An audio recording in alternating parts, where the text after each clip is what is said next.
Chegamos agora na nossa terceira aulinha de raciocínio lógico, né? A aulinha envolvendo principalmente a parte de argumentação categórica. Lembra da aula de argumentação? Para ver se o argumento é válido ou não, a gente trabalhou na segunda aulinha, certo? Mas ficou faltando essa parte aqui. A parte onde que você vai resolver as questões utilizando diagramas, certo? Essencialmente diagramas. Essas questões são muito fáceis de serem reconhecidas. Fica tranquilo quanto a isso. Quando você começa a ler o enunciado desse tipo de questão, você já vai sacar que é para usar essas técnicas que a gente vai abordar aqui. Ó, seria legal você assistir a aulinha de conjuntos, mas eu te digo o seguinte, não é obrigatório, tá? Você também vai conseguir entender muito bem esse assunto sem ter assistido aquilo, tá? Eu te garanto isso. Vamos ao que interessa. Eu vou ser bem prático e direto com isso aqui, porque não adianta ficar enrolando, tá? Você com certeza, ao final dessa aulinha, vai ter todas as condições de acertar as questões de concurso que envolvem isso aqui, tá? Fica tranquilo quanto a isso. Preste atenção nos exemplos, eu vou te dar muitos exemplos aqui e depois faça as questões da lista de exercícios. Aí não tem erro. Fica tranquilo que você vai conseguir entender, tá bom? Vamos lá, gente. Olha lá. O que são argumentos categóricos? Eles são formados por premissas, você já sabe o que é isso, porque assistiu a segunda aulinha, né? Constituídas de enunciados simples, em que ocorre a presença de quantificadores. O que é isso, professor? Quantificadores do tipo todo, algum, nenhum, pelo menos um, existem. Ó, todas as pessoas são felizes.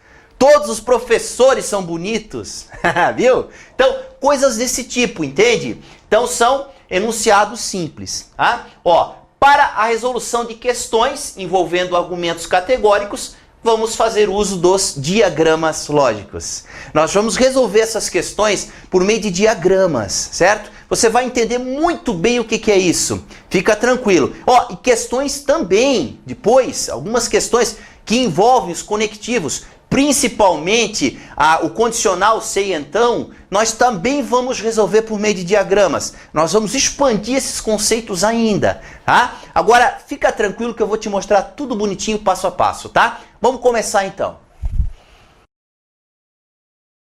Vamos agora estudar a nossa primeira proposição categórica, uma das mais simples e extremamente usada nas questões, tá? Olha só, as proposições do tipo todo A é B. Eu estou te afirmando que todo elemento de A também é elemento de B. Na teoria dos conjuntos, a gente fala que o A é subconjunto de B, ou seja, que ele está contido dentro de B. Ah, dá um exemplo de uma questão, professor. Pode ser assim, ó, todos os atletas são saudáveis, entende? Então, todo A é B é algo desse tipo. Quando eu falo assim, ó, todo A é B, existem duas representações possíveis. Ó, o A está dentro do B. E pode acontecer, numa situação mais ampla, em que o A seja igual ao B. Mas não é obrigatório isso aqui, entende? O A deve estar dentro do B, mas pode ocorrer do A ser igual ao B. Então, são duas representações possíveis.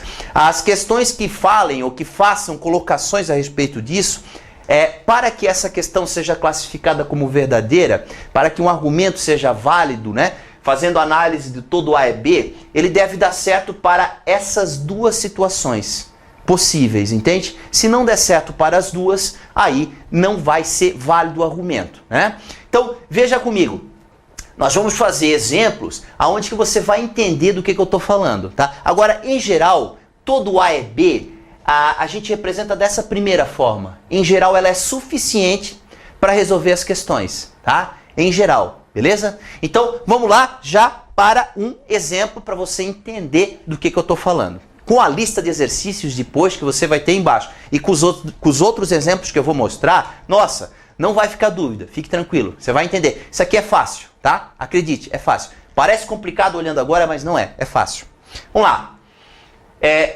Considerando que todo político é mentiroso, veja bem, é uma questão, eu não estou afirmando isso, tá? A questão está considerando isso. Pode aparecer coisas loucas aqui, né? Toda pedra voa. Coisas assim. Então, qualquer, como é que eu vou dizer, qualquer similaridade com a vida real é mera coincidência. Considerando que todo político é mentiroso, é uma afirmação verdadeira, que essa afirmação é verdadeira, podemos concluir que... O que será que a gente pode concluir? Todo político é mentiroso, a gente desenha na forma de diagramas desse jeito aqui. P, eu só simplifiquei, tá? São os políticos. M é o conjunto dos mentirosos. Então, P está dentro de M, ok? Porque todo político é mentiroso, então P está dentro do M. E pode acontecer do P ser igual ao M, ok? Pode acontecer. Vamos lá. Alternativa A. Será que eu posso concluir que todo mentiroso é político? Será? Pensa comigo. Aqui, beleza, até daria certo. Todo mentiroso é político, porque os dois conjuntos são iguais. Mas tem que funcionar nos dois casos, nas duas situações. Será que funciona aqui? Bom, se o carinha, se o elemento estiver aqui dentro, ele é um político e é mentiroso, não é isso? E se ele estiver aqui, ó, se o carinha estiver aqui, ó, nessa região, ele é mentiroso, porque ele está dentro do M, mas ele não está dentro do P. Então ele é uma pessoa mentirosa que não é um político, entende? Então eu não posso afirmar, não funciona aqui, ó, que todo mentiroso é político, beleza? Que a pessoa pode estar nessa região. É assim que você faz a análise. É fácil, acredite, tá? Vamos lá. Então essa é falsa. B. Todo não político. Bom, onde é que ficam os não políticos? Ficam aqueles que estão fora do conjunto P. Aqui, fora, ó, fora do P. Ó, todo não político não é mentiroso. Será? Se o sujeito não for político, né? Ele não é mentiroso. Será que isso é sempre verdadeiro? Será que isso funciona? Veja bem, esse cara aqui, ó. Esse cara aqui, ó. Ele não é político e ele é mentiroso. E esse cara que tá aqui fora, ele não é político, porque ele tá fora do P. E ele não é mentiroso. Agora lá, todo não político não é mentiroso. Ó, esse cara aqui é um não político que é mentiroso. Então, essa afirmação não funciona para esse carinha também. Então, eu não posso considerar ela como sendo verdadeira. Beleza? Agora, a terceira afirmativa. Existem mentirosos que não são políticos. Cara, muita gente olharia para isso aqui e marcaria como sendo verdadeiro. Será que é verdadeiro mesmo? Será que eu posso afirmar com certeza que existem mentirosos que não são políticos? Se eu olhar apenas o primeiro diagrama, né, em geral ele é suficiente, mas pode acontecer que não seja, como aconteceu na C. Se eu olhar só para o primeiro diagrama, eu vou pensar que isso é verdadeiro, porque olha aqui, ó. Não, beleza, existem mentirosos que não são políticos. Agora, se eu olhar o segundo diagrama, que os conjuntos são iguais, diga para mim se existe algum mentiroso que não seja político. Pois é, essa afirmativa aqui, ó, ela dá certo para esse diagrama, mas ela não dá certo para aquele, certo? Ah, então, professor, o que eu faço? Falso. Para que a afirmação seja verdadeira, para que o argumento seja válido, para eu poder concluir isso, ela tem que dar certo para todos os diagramas possíveis. Entende? E essa afirmativa dele aqui, ó, não dá certo para esse diagrama, né? Então, eu não posso afirmar com certeza absoluta que existem mentirosos que não são políticos. E se eu não posso afirmar com certeza absoluta isso é falso. Entendeu? Complicado? Não. É só pensar dessa forma aí, tá? Para ser válido, para estar certo, tem que funcionar para todos os casos possíveis e imagináveis. É assim que funciona dentro da matemática. É assim que funcionam os diagramas lógicos. Agora, olha a última. Todo não mentiroso quer dizer que está fora do conjunto M, né? Fora do M. Não é político. Agora sim, se o cara estiver fora do M, ele não vai ser o P. Porque fora do M não tem como ser o P. Para ser o P tem que estar aqui dentro. Para ser político tem que estar aqui dentro. Olha o segundo diagrama. Se tiver fora do M, não tem como estar dentro do P. Agora ela dá certo nos dois casos. E essa é a afirmação que deve ser considerada verdadeira, que é o que a gente pode concluir na questão. Entendeu? Então, olha que interessante, né? A análise desse tipo de questão, da argumentação categórica, é feita por meio desses diagramas aqui. Tá? Não é decoreba, tá? É entender, é entender. Então, saca que quando ele fala que todo A é B, existem essas duas representações possíveis. Quase sempre, se você representar só dessa forma aqui, você acerta a questão. Tá? Mas tem exceções, beleza? Segunda proposição categórica a ser estudada aqui pela gente, né? nenhum A é B. Eu estou dizendo que nenhum elemento de A é elemento de B.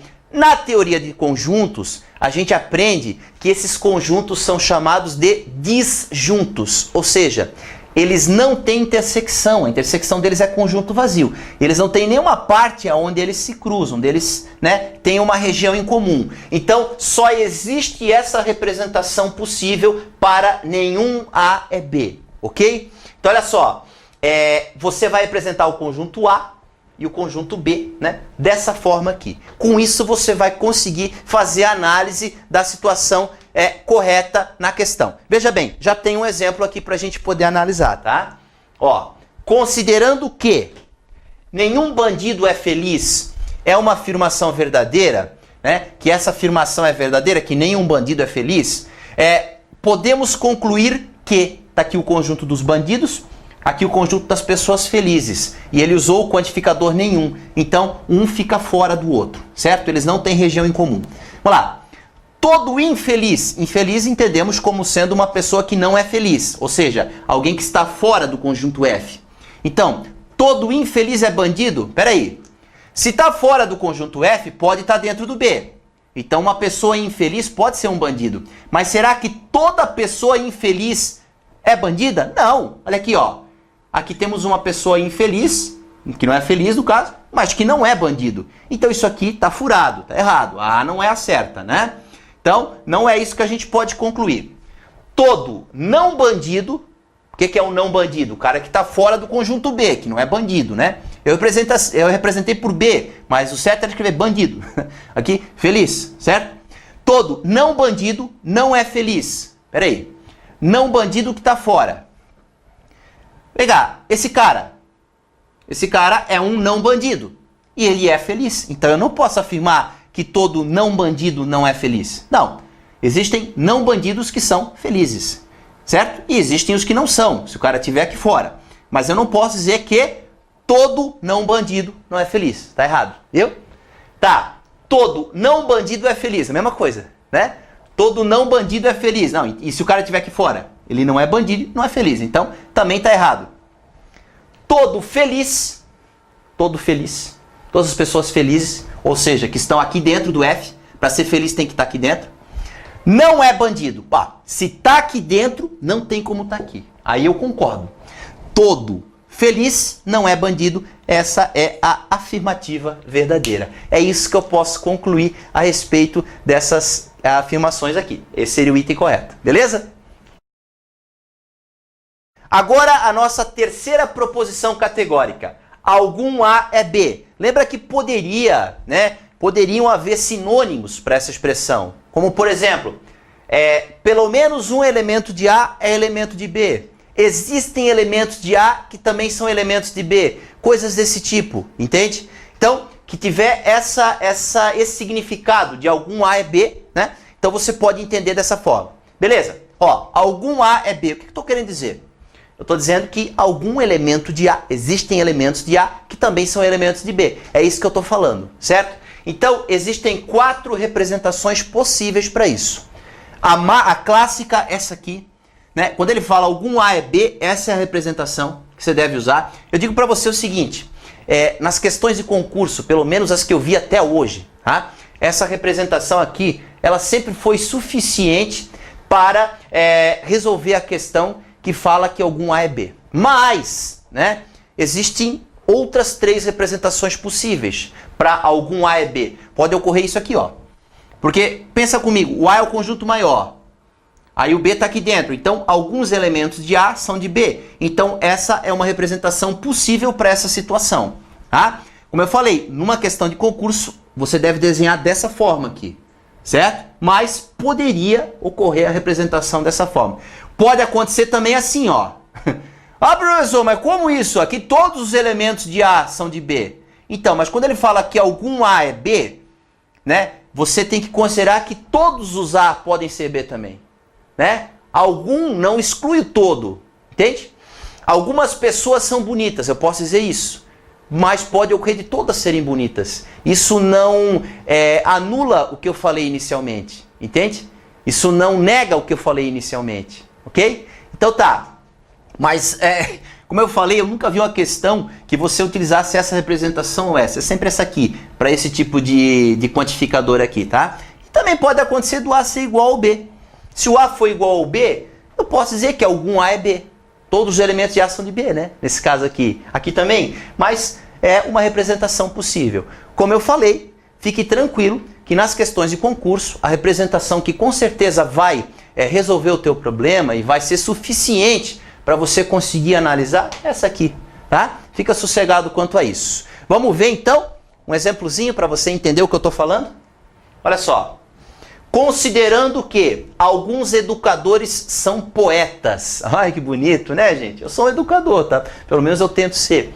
Alguns educadores são poetas. É uma afirmação verdadeira. Podemos concluir que, educadores e poetas P, tá? Então a representação, como eu falei, mais indicada é essa aqui. Então lá, todo poeta é educador? Será que eu posso afirmar isso? Funciona aqui? Todo poeta é educador? Não. Eu estou vendo aqui que pode existir poetas que não sejam educadores. Bom, aqui até dá certo, né? Todo poeta é educador, se eu representar dessa forma. Ah, mas peraí, então se aqui dá certo e aqui não dá. Lembra? Para que seja verdadeiro, para que seja uma conclusão válida, tem que funcionar em todas as situações possíveis. Já não funciona nessa. Então acabou, tá? Aqui não funciona. Todo poeta é educador, não. Se o cara tiver aqui, ele é poeta e não é educador, certo? Então, basicamente, nem preciso nem terminar de analisar, né? Não deu certo aqui, esquece, isso aqui tá errado. Todo educador é poeta. Peraí, se o cara tiver aqui, tá vendo? Já não dá certo pro primeiro diagrama. Todo educador é poeta. Não deu certo, acabou, né? É falso isso aqui. A terceira afirmativa agora, tem que tomar um cuidado muito grande com ela, tá? Porque se você não interpretar ela corretamente, você erra a questão. Olha a expressão que ele usou. Pode haver poeta que não seja educador. O que você entende por um pode haver? Pois é, esse pode haver é uma possibilidade. Ou seja, é algo que, se der certo em qualquer um dos diagramas, já serve, né? Eu não estou dizendo para você, existem poetas que não são educadores. Não falei isso. Eu falei, pode haver. Eu estou dizendo, existe essa possibilidade. Então, quando ele começar com uma expressão desse tipo aqui, pode haver, aí você tem que analisar diferente. Se der certo para qualquer um deles, tá bom pra gente. Para qualquer um. Entende? Agora, olha lá. Pode haver poeta que não seja educador. Olha o primeiro diagrama. Se o cara estiver aqui, ele é um poeta. E ele não é educador. Então, eu posso afirmar com certeza que isso é verdadeiro. Porque deu certo aqui. Entende? Então, cuidado com essa expressão. Pode haver. Aos pouquinhos... você não tinha falado antes. Não tinha mesmo, né? Aos pouquinhos eu vou te mostrando tudo. E quando eu fizer os exemplos de questões de concurso, aí vai ficar tudo muito mais claro. E quando você resolver a lista de exercícios, aí sim, aí você vai ter o aprendizado completo, tá? Aos pouquinhos as coisas vão surgindo aqui, tá bom? Não tem como eu falar tudo de uma vez só, tá? Vamos devagarinho. Então essa é verdadeira. Agora vamos analisar a última. Se João não é educador, então ele está fora do E. Fora do E. Então ele não é poeta. Peraí. Ele está dizendo que se estiver fora do E, né? Não está dentro do P. Peraí. Esse cara aqui, por exemplo, se o João não é educador, o João pode estar aqui, Esse aqui ele não é educador, está fora do E, né? Então ele não é poeta. Não, não é necessariamente isso. Se ele não é educador, ele pode ser um poeta ou pode não ser, se ele estiver aqui. Então, essa afirmativa aqui está errada, né? A certa é essa aqui. Pode haver poeta que não seja educador, tá? Aqui a última proposição categórica a ser discutida, né? Depois nós vamos ver nos exemplos e você vai com certeza tirar todas as suas dúvidas. Olha que legal.